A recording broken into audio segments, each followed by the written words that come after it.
Alhamdulillahilladzi kataba alaina as-siyama fi syahri Ramadan unzila fihil Qur'an hudan linnasi wa bayyinatin minal huda wal furqan. Allahumma salli wa sallim wa barik ala sayyidina Muhammad wa ala alihi wa ashabihi ajma'in, amma ba'd. Ibadallah, usikum wa nafsi bitaqwallahi wa ta'atihi la'allakum tuflihun. Qala Allah ta'ala fi kitabihil karim, a'udzu billahi minasy syaithanir rajim. Wa amma man khafa maqama rabbih wa nahan nafsa 'anil hawa fa innal jannata hiyal ma'wa. Sadaqallahul azim. Hadirin hadirat jamaah salat Isya, salat tarawih dan salat witir Masjid Al-Kautsar yang dimuliakan oleh Allah Subhanahu wa taala. Alhamdulillah, pada hari ini bagi yang melaksanakan puasa hari Ahad adalah hari pertama kita sudah melaksanakan ibadah puasa. Mudah-mudahan segala ibadah kita di bulan Ramadan hari pertama ini diterima oleh Allah Subhanahu wa taala. Amin ya rabbal alamin. Hadirin hadirat yang dimuliakan oleh Allah Subhanahu wa taala, sesuai dengan tema kultum pada malam hari ini, yaitu tentang puasa dan kesalehan sosial. Kenapa tema ini diangkat? Yang pertama, kita menyadari dan melihat bahwa terjadi banyak dekadensi moral, terjadi banyak asusila, maka puasa hadir pada tahun ini memberikan sebuah pencerahan, memberikan sebuah alternatif bagi kita semua. Bagaimana kita bisa untuk memberikan solusi dari problematika sosial yang kita hadapi sekarang ini.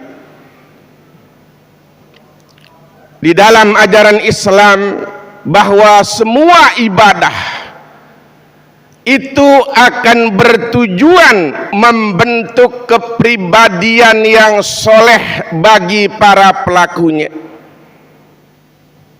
Tidak terkecuali ibadah puasa. Di dalam sebuah kitab dijelaskan seorang ulama bernama Hamid Al-Fatih, dia mengatakan bahwa puasa merupakan ibadah yang sangat berpengaruh di dalam membentuk kepribadian manusia-manusia yang soleh dan solehah. Beliau memberikan alasan kenapa. Karena di dalam puasa ada dua kekuatan dalam diri manusia. Yang pertama adalah kekuatan jasad yang cenderung untuk menikmati sesuatu yang bersifat materi, seperti makan, minum, seks dan lain sebagainya. Sedangkan yang kedua adalah kekuatan rohani yang cenderung untuk menikmati kenikmatan-kenikmatan yang bersifat spiritual. Di dalam puasa beliau mengatakan bahwa kekuatan jasad itu dapat dikalahkan oleh kekuatan rohani. Kekuatan rohani mampu untuk mengatasi segala tuntutan-tuntutan jasad yang menjadi sebuah tuntutan manusia dalam kehidupan sehari-hari yang tidak dapat ditinggalkan. Oleh karena itu, menurut beliau bahwa dengan terkalahkannya kekuatan-kekuatan jasad itulah memberikan kesempatan bagi seseorang untuk menjadi orang-orang yang baik, untuk menjadi orang-orang yang soleh, untuk menjadi orang-orang yang bermanfaat. Hadirin hadirat yang dimuliakan oleh Allah Subhanahu wa ta'ala. Oleh karena itu, dalam sebuah tulisannya Mahmud Saltut, dia mengatakan bahwa puasa yang diwajibkan oleh Allah 1 bulan dalam setahun memiliki hikmah. Yang pertama adalah at-taharrur 'anil 'adat, yaitu memerdekakan jasad kita dari kebiasaan-kebiasaan yang sudah sangat melekat. Apa saja Bapak Ibu sekalian? Yang pertama adalah makan, yang kedua adalah minum, yang kedua adalah seksual. Ini kebutuhan yang sulit, bahkan tidak mungkin ditinggalkan oleh manusia. Di dalam puasa, kekuatan rohani dapat meninggalkan dan mengalahkan tuntutan dan kebutuhan tersebut. Oleh karena itu, sebenarnya Bapak Ibu sekalian, dengan berpuasa ini adalah kita sedang mengalami sebuah renungan tentang kematian. Karena kematian akan meninggalkan semuanya, makan, minum, seks dan lain sebagainya. Dan puasa sebenarnya melatih kita untuk meninggalkan segala kebutuhan tersebut. Yang kedua adalah ta'widun bil muqarabah, bahwa puasa ini Bapak Ibu sekalian melatih, membimbing kita agar menjadi orang-orang yang ikhlas, orang yang berbuat tanpa pamrih, orang yang berbuat di mana saja tanpa dia harus melihat apakah ada manusia atau tidak, maka dia tetap berbuat untuk kebaikan bagi dirinya dan orang lain. Dan hal yang sangat kita hadapi sekarang ini adalah kehancuran moral terjadi dikarenakan orang tersebut hanya bisa atau hanya dia takut dengan pengawasan manusia, sedangkan pengawasan manusia sangat terbatas. Oleh karena itu, dengan puasa melatih kita untuk menjadi orang-orang yang selalu diawasi oleh Allah Subhanahu wa ta'ala. Dengan demikian kita selalu berbuat yang baik dan terbaik bagi kita dan bagi masyarakat yang ada di lingkungan kita. Dan yang ketiga adalah ta'widun bis sabri, yaitu melatih kita untuk bersabar. Bapak Ibu sekalian, orang berpuasa itu adalah orang-orang yang sabar. Imam Al-Ghazali dia mengatakan bahwa puasa adalah ibadahnya orang-orang yang sabar. Maka tanpa kesabaran kita tidak mungkin atau sulit untuk melakukan ibadah puasa. Kita pasti akan batal, karena ketika kita menghadapi masih ada makanan dan minuman, maka kita tidak bisa menahan untuk memakannya. Tapi dengan kesabaran kita bisa menahan semua itu. Bapak Ibu sekalian yang dimuliakan oleh Allah Subhanahu wa ta'ala, apa kesalehan sosial, apabila kita sudah mampu untuk mengalahkan kekuatan-kekuatan jasmani, yang pertama adalah dengan bulan Ramadan sebagai bulan kasih sayang, maka kesolehan kita harus kita wujudkan dalam bentuk cinta kasih sayang kepada sesama. Yang kedua adalah bulan Ramadan adalah bulan persamaan.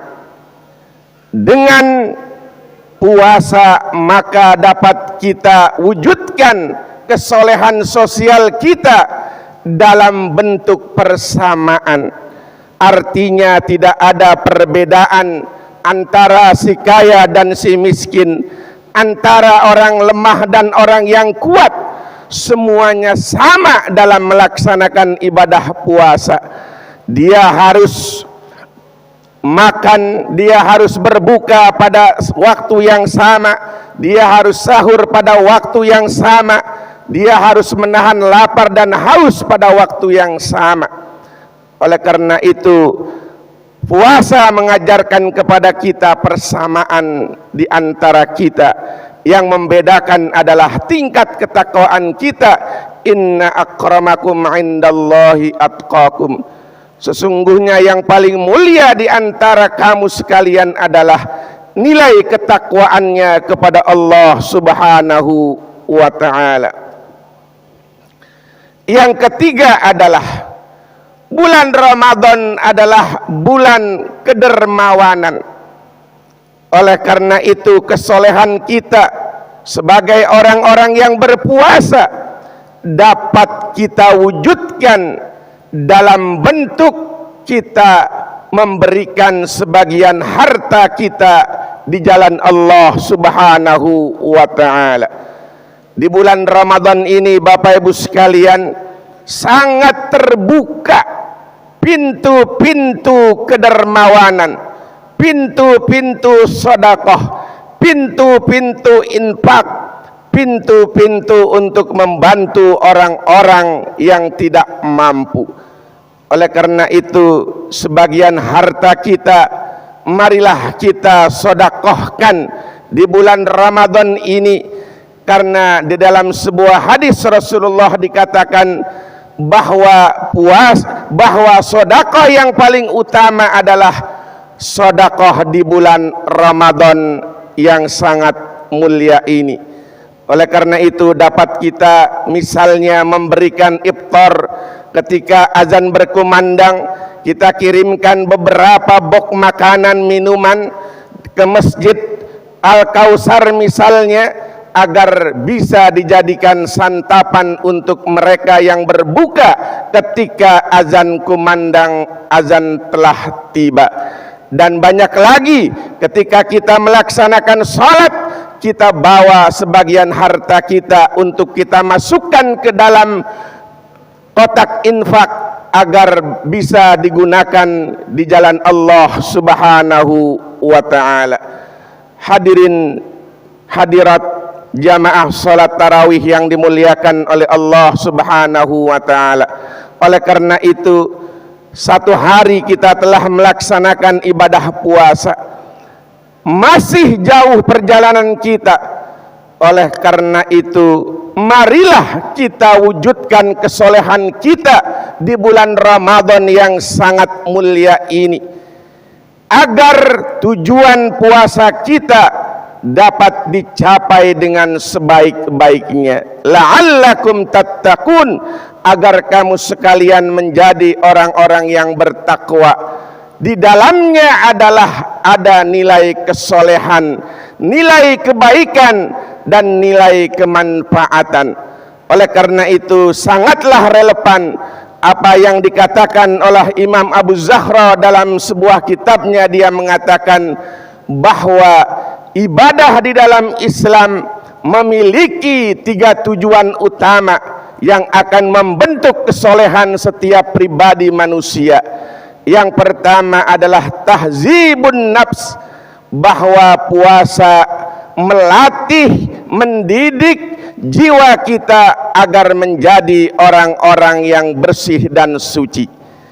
Yang kedua adalah liiqamatil adalah, puasa untuk menegakkan keadilan dan kedisiplinan, karena puasa butuh keadilan dan kedisiplinan di dalam melaksanakannya. Dan yang ketiga adalah liiqamatil maslahah, untuk menegakkan kebaikan, kemaslahatan bagi kehidupan manusia. Oleh karena itu insya Allah dengan kesolehan yang kita lakukan di bulan puasa Ramadan ini dapat membawa kebaikan bagi kita semua, bagi diri kita, bagi keluarga kita, bagi masyarakat kita, bahkan bagi bangsa tercinta kita, agar dengan puasa ini dapat membentuk individu yang soleh, keluarga yang soleh, masyarakat yang soleh, dan bangsa yang soleh, untuk menjadi sebuah negara yang diridhoi dan mendapatkan ampunan dari Allah Subhanahu wa ta'ala. Mudah-mudahan bermanfaat. Wabillahi taufiq wal hidayah. Wassalamualaikum warahmatullahi wabarakatuh.